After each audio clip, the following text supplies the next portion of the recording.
Hola, chicas y chicos de primero. Bienvenidos a Repasando Biología y Geología, la plataforma digital creada por el Departamento de Biología y Geología del Colegio Peñafort, con la cual tendremos un material de refuerzo con el que preparar mucho mejor las actividades y exámenes que realizaremos a lo largo del curso. Comenzamos con la unidad 3, la atmósfera. En esta unidad estudiaremos el origen y la composición actual de la atmósfera, la estructura en capas que presenta, la función de la atmósfera, su papel protector, la presión atmosférica, la diferencia entre borrascas y anticiclones, entre frentes fríos y frentes cálidos. Veremos también la formación de las nubes y los diferentes tipos de precipitaciones. Del mismo modo también estudiaremos los climogramas, diferenciando entre tiempo y clima. Y finalmente abordaremos el tema de la contaminación atmosférica. Comenzamos hablando del origen de la atmósfera. La atmósfera, como sabemos, es la capa gaseosa que rodea a la Tierra. Anteriormente, cuando se formó nuestro planeta, la composición de la atmósfera no era tal y como la conocemos. Teníamos la atmósfera primitiva, la cual estaba compuesta predominantemente por dióxido de carbono, óxidos de azufre y de cloro, nitrógeno, argón, etc. Fue hace unos 3.500 millones de años aproximadamente cuando empezaron a formarse las primeras comunidades de un tipo de bacterias que eran fotosintéticas. Mediante la realización de la fotosíntesis se aportó oxígeno a la atmósfera, cambiando de esta forma su composición. Además, posteriormente, cuando aparecieron las plantas y las algas, que también realizan la fotosíntesis, este proceso se intensificó, cambiando más intensamente la composición de la atmósfera, dotándola de oxígeno. Hablando sobre la composición de la atmósfera actual, nuestra atmósfera está compuesta por una mezcla de gases a la cual llamamos aire. El aire es una mezcla de gases. Estos gases que componen al aire se encuentran en una proporción determinada y son los siguientes.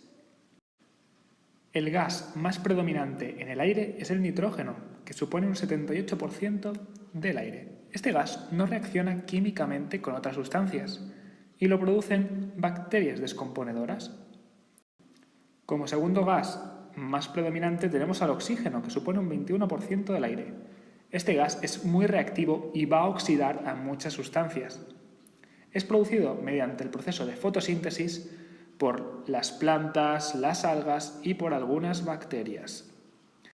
En una proporción mucho menor tenemos a gases como el argón, dióxido de carbono y otros gases que suponen un 1% del aire. El argón lo encontramos emitido por los volcanes, mientras que el dióxido de carbono es producido por los seres vivos, también emitido por los volcanes, y las plantas lo necesitan para poder fabricar materia orgánica, su alimento, mediante el proceso de fotosíntesis. Como otros gases tenemos el metano, que lo producen algunas bacterias, o los óxidos de cloro y azufre, que los emiten también los volcanes, y la actividad humana. En la atmósfera de nuestro planeta podemos diferenciar distintos tipos de capas. Tiene un espesor, en general, de unos 500 kilómetros, pero prácticamente todo el aire de nuestra atmósfera está comprimido en los 20 kilómetros más próximos a la superficie, es decir, en esta zona aproximadamente. Vamos a diferenciar 4 capas en el total de la atmósfera. La primera de estas capas, la más cercana a la superficie de la Tierra, es la troposfera. Seguida de ella, por encima, tenemos a la estratosfera. Dentro de la estratosfera es importante remarcar que encontramos a la capa de ozono, también llamada ozonosfera. Por encima de la estratosfera vamos a encontrar la mesosfera y por encima de esta, la última capa, es la termosfera, también llamada ionosfera. A continuación vamos a comentar brevemente las características más importantes de cada una de las capas. Comenzamos por la troposfera, que como ya he comentado es la capa más cercana a la superficie terrestre, más cercana al suelo. En ella se van a concentrar aproximadamente el 90% de los gases de la atmósfera, el 90% del aire. A medida que ascendemos, la temperatura va a ir bajando. Puede bajar hasta unos menos 60 grados centígrados aproximadamente en los puntos más altos. En esta capa, en la troposfera, es donde se producen los fenómenos meteorológicos, es decir, las nubes, las precipitaciones, etc. Subiendo, en la siguiente capa, vamos a encontrar la estratosfera. En esta capa no se va a producir una mezcla del aire ni de la nubosidad, pero sí que hay fuertes vientos horizontales. Como vemos, en esta pequeña frontera entre la troposfera y la estratosfera es donde vuelan los aviones comerciales, por ejemplo. Como he comentado anteriormente, en la estratosfera encontramos la ozonosfera o capa de ozono, la cual es muy importante porque nos protege de los rayos ultravioleta que llegan desde el Sol, los cuales son muy perjudiciales para la vida en la Tierra. Si la troposfera llegaba hasta unos 15 kilómetros de altitud y la estratosfera llegaba hasta unos 50 kilómetros de altitud, nuestra siguiente capa, que es la mesosfera, alcanza los 80 kilómetros de altitud. En esta capa la temperatura va a descender muy drásticamente, llegando hasta los menos 100 grados centígrados. Finalmente, la última capa es la termosfera o ionosfera. Es la capa más externa y no tiene un límite superior que esté definido. Cada vez hay menos aire, hasta que a unos 500 kilómetros de altitud aproximadamente ya se encuentra el vacío del espacio. Las radiaciones solares llegan hasta aquí y calientan la superficie, por lo que la temperatura asciende en esta zona muchísimo. En esta capa, en la termosfera, es donde podemos observar las estrellas fugaces que caen a la Tierra. Otro ejemplo para que nos hagamos una idea de estas enormes altitudes es el de los satélites artificiales, los cuales orbitan alrededor de la Tierra en una altura de alrededor de unos 250 a 1500 kilómetros de altitud. Recordamos que este límite que está sin definir tiene una media aproximada de 500 kilómetros, que es el grueso de la atmósfera. Finalmente, debemos fijarnos en los límites superiores de cada una de las capas que hemos comentado. El límite superior de la troposfera, que limita la troposfera con la estratosfera, se llama tropopausa. Del mismo modo, el límite de la estratosfera con la mesosfera se llama estratopausa. Por último, el límite de la mesosfera con la termosfera se conoce como mesopausa. La atmósfera tiene una serie de funciones muy importantes, comenzando por proporcionar oxígeno a los seres vivos que lo utilizan para la respiración, como por ejemplo nosotros, los seres humanos. Del mismo modo, también es en la atmósfera donde encontramos el dióxido de carbono, que van a utilizar las plantas para realizar la fotosíntesis. Y en la atmósfera también encontramos nitrógeno, que es utilizado por algunas bacterias. Una de las funciones más importantes de la atmósfera es la de actuar como un filtro que nos va a proteger de las radiaciones solares. En esta imagen podemos ver las distintas radiaciones que vienen desde el Sol. Tenemos, por ejemplo, a los rayos X y rayos gamma que no pueden atravesar la mesopausa. Del mismo modo, tenemos a los rayos ultravioleta, que son frenados por la capa de ozono, la cual se encuentra en la estratosfera. Por otra parte, la luz visible, o radiación visible, sí que llega hasta la superficie terrestre. Parte de ella va a ser reflejada, mientras que otra parte de esta radiación va a ser absorbida por el suelo, el cual se va a calentar. Otro papel importante que realiza la atmósfera es el de regular la temperatura de la Tierra, gracias al conocido efecto invernadero. Antes comentábamos que al llegar la radiación visible o luz visible hasta la superficie de la Tierra, parte se reflejaba y parte era absorbida, calentando el suelo. Pues este suelo caliente va a emitir radiación infrarroja hacia el exterior. Una parte de esta radiación va a conseguir escapar hacia el exterior, hacia el espacio.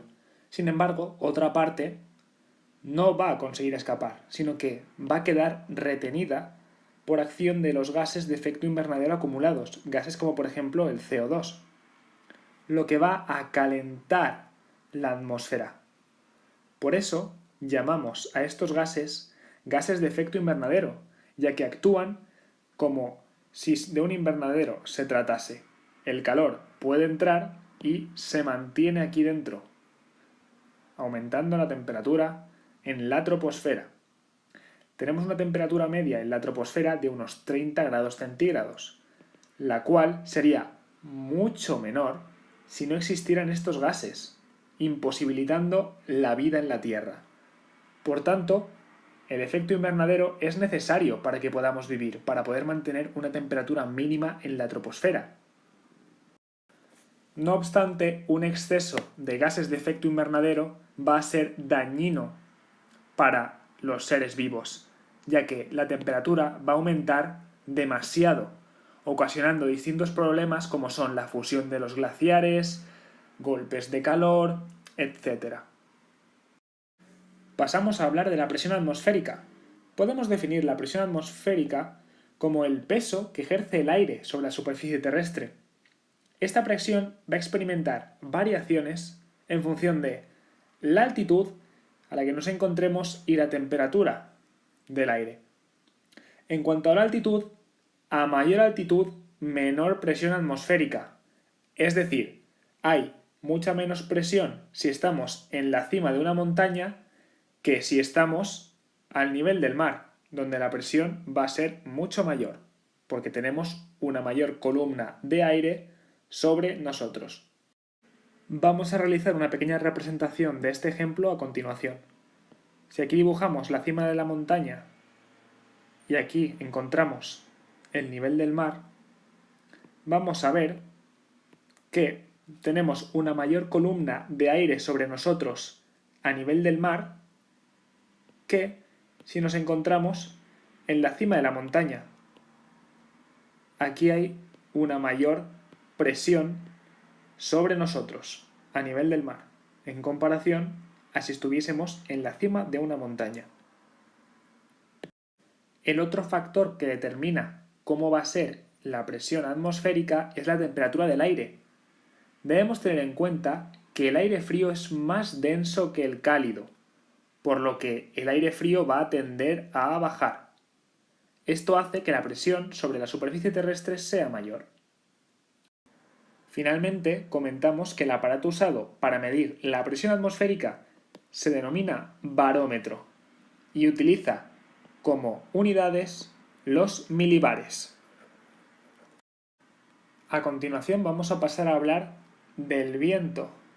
Entendemos por viento una masa de aire que se desplaza debido a las diferencias de presión atmosférica que existen entre unas zonas y otras del planeta. Vamos a diferenciar dos grandes tipos de zonas dependiendo de la presión atmosférica que predomine en ellas. De esta forma encontramos anticiclones, que son zonas de altas presiones. En estas zonas el aire desciende y se aleja del lugar al que ha llegado en la superficie terrestre, tal y como se observa en esta representación.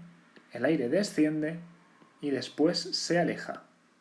Por otra parte, tenemos a las borrascas. Las borrascas son zonas de bajas presiones. En ellas, el aire converge y asciende, tal y como podemos ver en esta representación.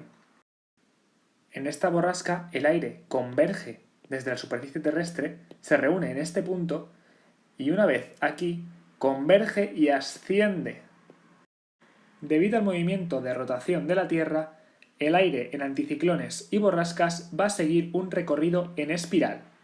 En el hemisferio norte, el viento va a girar en el sentido de las agujas del reloj en los anticiclones, mientras que en las borrascas, el viento va a girar en sentido antihorario.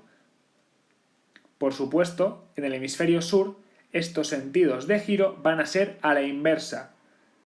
Finalmente, comentamos que las zonas donde entran en contacto masas de aire con diferente temperatura se llaman frentes. Encontramos dos tipos de frentes, los frentes cálidos y los frentes fríos. En los frentes cálidos encontramos a una masa de aire caliente que avanza empujando a una masa de aire frío. Por otra parte, un frente frío es lo contrario. Una masa de aire frío avanza empujando a esta masa de aire cálido, de aire caliente que tiene delante. Pasamos a hablar de las nubes y de las precipitaciones. Las nubes están formadas por un aerosol de gotas de agua, las cuales se están manteniendo en suspensión en el aire debido a que pesan poco, ya que las corrientes de aire no las están dejando caer. Estas gotas que forman las nubes pueden llegar a evaporarse, haciendo desaparecer la nube que estaban formando. Por otra parte, también pueden aumentar de tamaño estas gotas y acabar cayendo en forma de lluvia, lo que conocemos como precipitación. Estas precipitaciones pueden ser de distintos tipos, en forma de lluvia, de nieve o de granizo, dependiendo de las condiciones y de la temperatura a la que se encuentre la nube. De entre los diferentes tipos de nube diferenciamos a los cúmulos, que son estas nubes de aspecto algodonoso que se asocian con el buen tiempo. También diferenciamos a los nimboestratos, las cuales son nubes muy alargadas que cubren por completo el cielo y que indican que traen una tormenta o nieve. También diferenciamos a los cirros, los cuales son estas nubes de forma alargada, las cuales indican lluvias. Y por último comentamos a los cumulonimbos. Son estas gigantescas nubes que pueden llegar a grandes alturas, las cuales traen consigo tormentas, las cuales van a ocasionar relámpagos, grandes lluvias e incluso grandes granizadas. Vamos a pasar a hablar sobre el tiempo y el clima, dos términos que debemos saber diferenciar.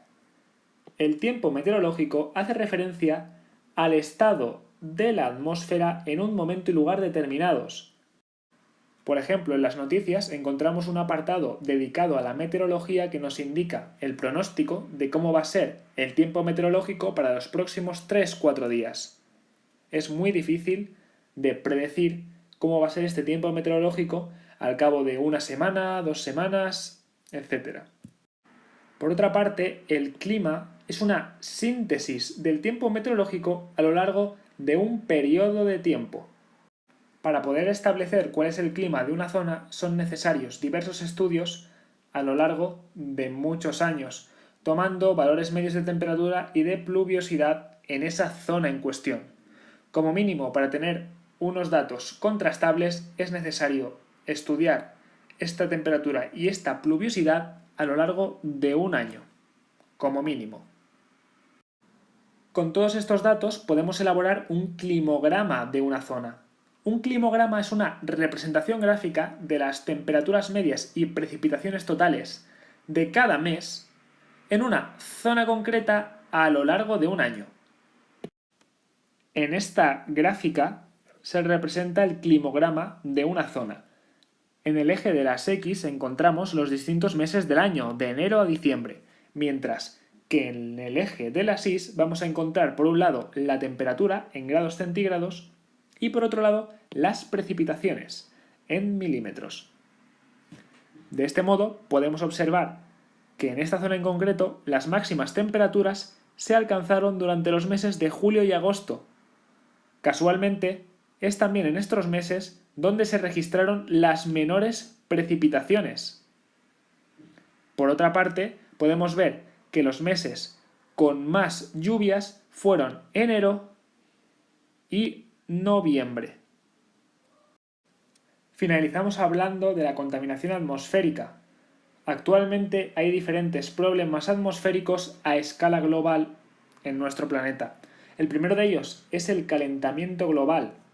Como hemos comentado en un apartado anterior, El calentamiento global es debido a un exceso de gases de efecto invernadero, como el CO2, que ocasionan una mayor retención de la radiación calorífica emitida por el suelo, esa radiación infrarroja.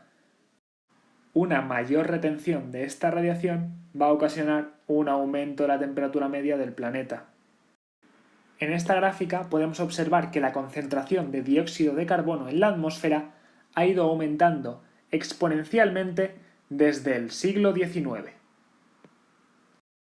Otro gran problema atmosférico actual es el del agujero de la capa de ozono. Existen unos gases concretamente llamados gases CFC que son producidos en la industria. Contienen cloro y flúor, los cuales al llegar a la estratosfera, donde se encuentra la capa de ozono, van a interferir en la producción de ozono, el cual, como sabemos, es el que nos protege de la radiación ultravioleta proveniente del Sol. Si esta radiación llega a la superficie de la Tierra y nos afecta, puede ocasionar graves problemas, como por ejemplo el cáncer de piel. Es importante que mencionemos qué son los contaminantes. Los contaminantes son sustancias que pueden ser tanto sólidas como líquidas como gaseosas, cuya presencia en el aire le va a restar calidad y supone un riesgo para la salud de los seres vivos. Entre los principales contaminantes que encontramos podemos nombrar el monóxido de carbono, los óxidos de azufre y de nitrógeno, el ozono, ya que el ozono estratosférico es beneficioso formando parte de la capa de ozono, pero el ozono troposférico, que se encuentra en la troposfera, es venenoso, y también el hollín es otro contaminante. Como vemos, la procedencia de estos contaminantes suele ser, en su mayoría, por acción de la industria, de la quema de combustibles fósiles, de los motores de los vehículos, etc. El principal riesgo que suponen estos contaminantes es el de causar problemas respiratorios. Gases como el monóxido de carbono, el ozono o el hollín van a perjudicar la respiración de los seres vivos. Por otra parte, los óxidos de azufre y de nitrógeno van a crear un fenómeno también muy dañino denominado lluvia ácida. A estas alturas todos estaremos de acuerdo en que la contaminación atmosférica tiene unas consecuencias muy dañinas, ya que el aire que respiramos es muy importante para nuestra salud, y si este aire está contaminado va a perjudicar a nuestra salud, va a causar daños en nuestro organismo. Los contaminantes del aire, por suerte, pueden reducirse de forma natural, con los vientos, los cuales ayudan a dispersarlos, o con las precipitaciones, que arrastran a estos contaminantes hacia la superficie terrestre.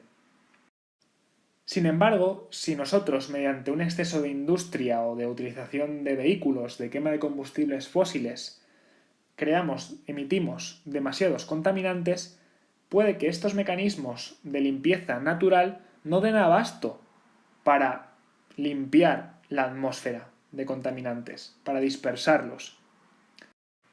Por ello, es importante que tomemos medidas para reducir la contaminación atmosférica. Algunas de estas medidas pueden ser instalar filtros en las chimeneas, lo cual va a evitar que se emita hollín y óxidos de azufre. También podemos apostar más por las energías renovables, es decir, dejar de utilizar el carbón y el petróleo y empezar a utilizar más la energía eólica o solar, energías renovables. También podemos realizar un consumo más responsable de la energía. La energía que consumimos procede en su gran mayoría de centrales térmicas. Estas centrales térmicas que producen energía son muy contaminantes. Por tanto, si reducimos nuestro consumo energético, vamos a hacer que estas fábricas, que estas centrales, no contaminen tanto, ya que no hará falta tanta energía si la ahorramos. Por último, la última medida que vamos a comentar es el reciclaje, es decir, reutilicemos los plásticos, el vidrio, el papel, etc., ya que reutilizando evitamos el gasto energético que supone la fabricación de estos productos. Por desgracia, los efectos de la contaminación ya son visibles en algunas ciudades. Está en nuestra mano, en la mano de la sociedad, tomar responsabilidad sobre la cantidad de contaminantes que estamos emitiendo a la atmósfera. Respiramos cada día. No nos damos cuenta prácticamente de que respiramos. Y tampoco nos damos cuenta de lo importante que es respirar un aire que sea saludable.